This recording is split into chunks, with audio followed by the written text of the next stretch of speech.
C'est drôle, j'ai l'impression de ne pas avoir quitté mon décor, putain! Salutations et bienvenue dans les Yuri sans sushi. Mes figurines me manquent! Je suis seule au monde! Et d'ailleurs, magnifique transition pour parler de notre épisode spécial. Il s'agit donc des Yuri en musique. Alors oui, le quota de jeux de mots ainsi que de musique pourrie pourrait exploser dans cette vidéo. Et donc pourquoi parler de Yuri musicaux? Eh bien vous verrez plus tard que dans ces 3 œuvres que nous allons analyser, nous allons effectivement nager dans le bonheur. Car oui, toutes les œuvres que nous allons voir sont géniales. Sortez le champagne! Et ce n'est pas une coïncidence, car en fait dans ces 3 œuvres vous pourrez dire adieu au dessin un peu bâclé, au fanservice douteux, ainsi qu'aux OST ignobles. Effectivement, ce sont des shoujo ai. Slice of life, mes enfants. Alors oui, la romance n'est peut-être pas le sujet principal, mais ils contiennent tous Yuri. En fait, le débat est toujours ouvert pour ces œuvres, et si vous avez un doute concernant la yurification de ces œuvres, vous pouvez toujours laisser votre empreinte ou votre point de vue dans les commentaires. Ah Mayu, tu vas pas aimer cette vidéo! Et c'est pour ça que je t'ai envoyé le lien. C'est parce que la première œuvre dont je voulais parler, c'est Keion.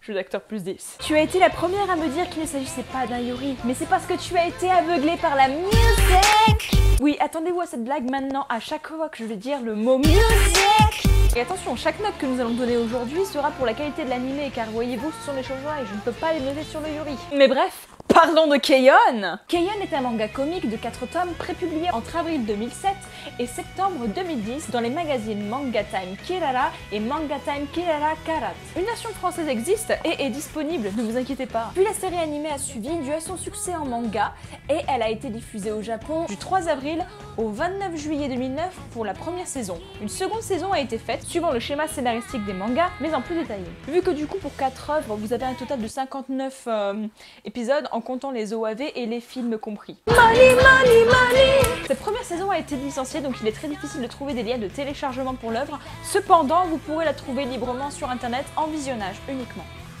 Après, si vous trouvez des bons sites de conversion de vidéos qui se trouvent sur internet, vous l'aurez la première saison, il n'y a aucun problème. Niveau graphisme, eh bien attendez-vous à du très bon et beau travail. Vu que les instruments sont souvent mis en valeur, beaucoup des autres éléments du décor n'ont point été négligés. Même les chara-designs sont bons et très drôles selon l'émotion qu'ils veulent dégager. Vu qu'il s'agit d'un slice of life, magnifique définition, nous allons les suivre pendant leur tranche de vie, comme par exemple, je sais pas moi, acheter la guitare à la guitariste. Ah oui, car je le précise d'avance. L'héroïne qui est censée être la guitariste ne sait pas jouer de la guitare.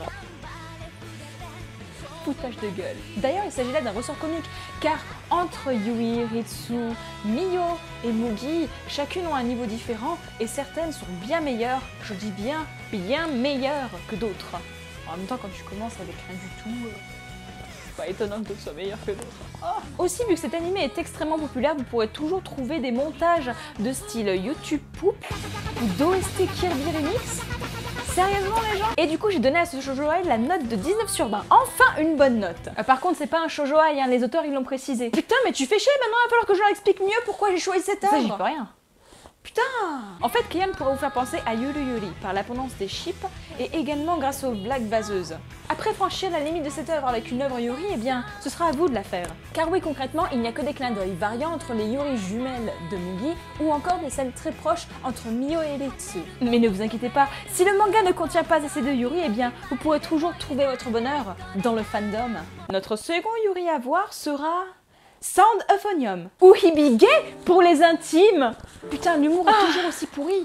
Bah écoute, on change pas les vieilles habitudes. Hibige est à l'origine un roman, et je vous jure que c'est vrai, ça m'a aussi surprise que vous. Enfin, je veux dire, un Yuri en roman puis en animé, je trouve ça génial. Oh et oui, il y a aussi un manga d'Anta, faut pas déconner. Du coup, le roman a été publié le 5 décembre 2013, l'anime a suivi et a commencé à partir du 7 avril 2015 jusqu'au 30 juin 2015. Et une seconde saison est actuellement en cours, alors j'espère que vous avez tout vu. Quoi, c'est vrai, il y a une seconde saison?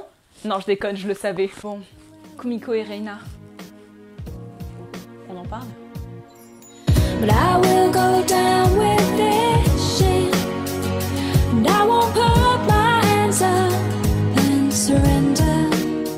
Le plot de l'histoire, eh bien nous suivons Kumiko dans un orchestre passable avec un prof sadique qui cherchera à transformer cet orchestre relativement minable en meilleur orchestre de Tokyo.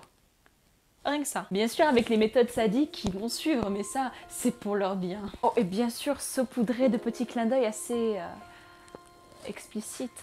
Enfin après j'en sais rien, pour moi c'est assez clair, Reina a beau dire qu'elle a un faible pour le propre sadique, elle a mis le yukata pour Kumiko et elle lui tient la main tout le temps. Moi je te dis à la fin de la saison 2 on aura quelque chose de fort, comme par exemple un baiser ou alors une autre révélation pleine de sentiments, comme à la fin de la première saison. Bon, je suis un peu plus pour le baiser parce que la déclaration, ok, elle était touchante, mais là, on a besoin d'action, putain. Bon, je passerai sur les graphismes qui sont également excellents, je n'ai rien à redire dessus, il y a énormément de plans qui sont juste magnifiques. Hibeke Euphonium aura également un 19 sur 20, mais ce ne sera pas pour les mêmes raisons. J'hésite à lui donner une note aussi haute, mais c'est vrai qu'Hibeke a un charme particulier. Les plans d'ensemble, l'intensité que Reina dégage pour Kumiko, rien que dans son regard, ou encore la manière dont chaque instrument est mis en valeur, c'est juste magnifique.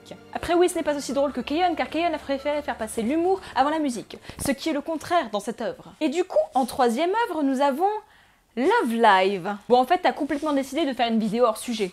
Pas du tout. Je le considère comme un shoujo musical car oui, sans musique, ce manga n'aurait aucun intérêt. Par contre, je ne sais pas de quelle manière je devrais parler de cette œuvre. Car il y a tellement, mais tellement de déclinaisons, c'est hallucinant. Déjà, c'est un projet multimédia géré par Axie Media Works, par également le studio Sunrise et le label musical Lantis. En même temps.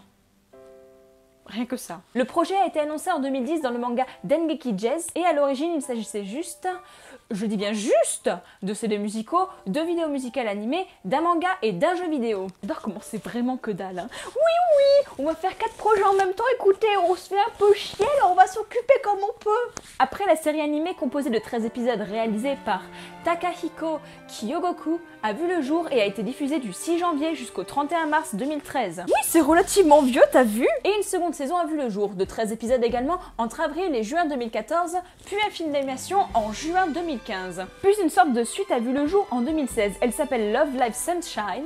Par contre, elle utilise de nouveaux personnages que ceux que nous avons vus dans les précédentes œuvres. Bon, par contre, il vous sera difficile de trouver des liens pour les télécharger, mais bien évidemment, les épisodes sont disponibles sur internet en visionnage. Bien évidemment, si vous voulez suivre la série. Et du coup, Love Live, est-ce que ça vaut le détour? En fait, je devrais même pas avoir à poser cette question car il s'agit d'un grand classique. J'ai cependant du mal à décrire cette œuvre car il s'agit d'un contenu énorme, autant dans son contenu que dans son entourage.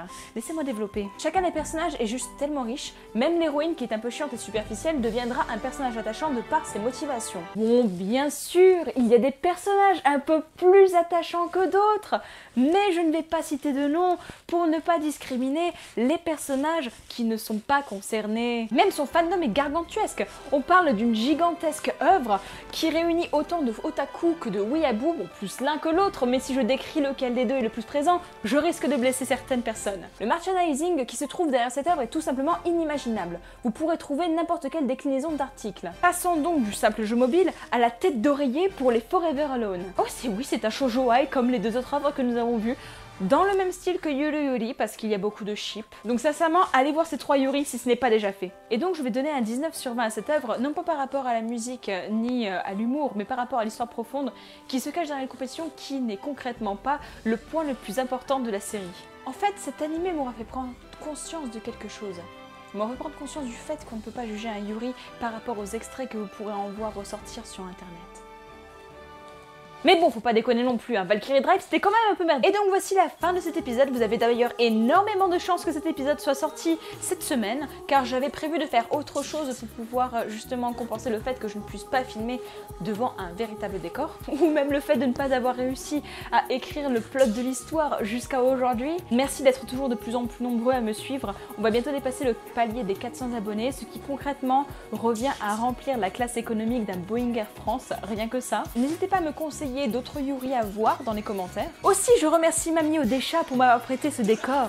Somptueux décor rempli de petites références à Naruto. Et donc, je vous dis à très bientôt pour un nouvel épisode des Yuri sans sushi. Allez, bisous bisous.